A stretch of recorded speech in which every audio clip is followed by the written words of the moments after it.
faut comparer les activités des ADF pendant les années précédentes avec 2023, donc l'année passée.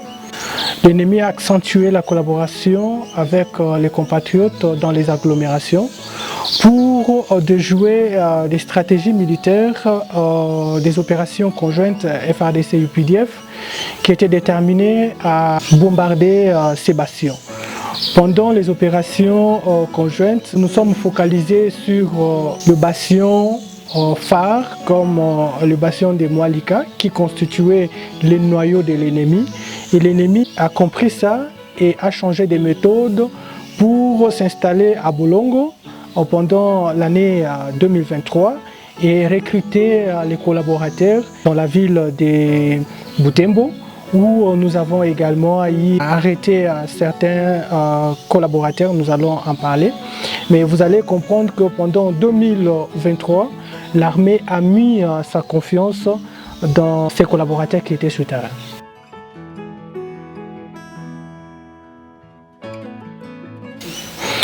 Aujourd'hui, au sein de nos deux armées, c'est-à-dire FARDC et UPDF, au cours de l'année 2023, au total, nous avons 702 collaborateurs que nous avons arrêtés et la majorité des collaborateurs phares, parmi lesquels les commerçants de Butembo, les commerçants d'Issalé, les commerçants de Beni que nous avons arrêtés, ont été transférés à Kinshasa et dans d'autres prisons à travers les territoires nationaux.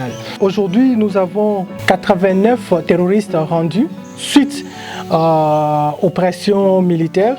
Ils ont compris qu'ils n'avaient pas autre choix que de se rendre.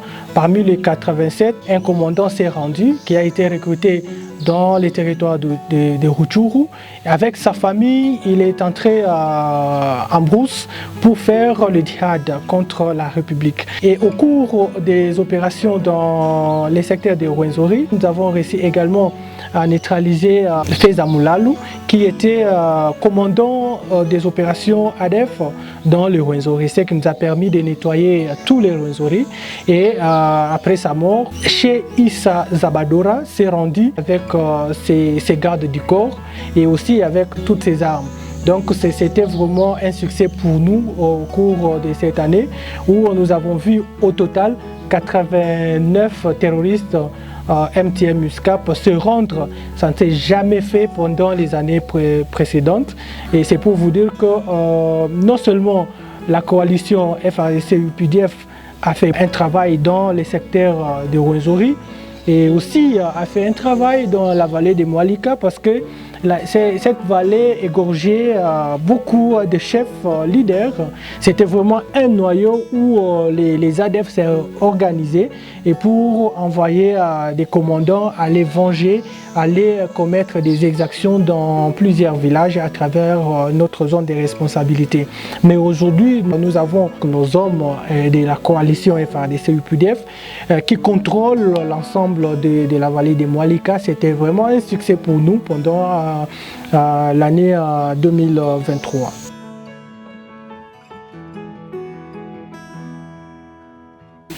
Alors, s'il faut maintenant donner les chiffres globaux des opérations menées au cours de l'année 2023, il faut retenir que pour les terroristes MTM ISCAP, neutralisés,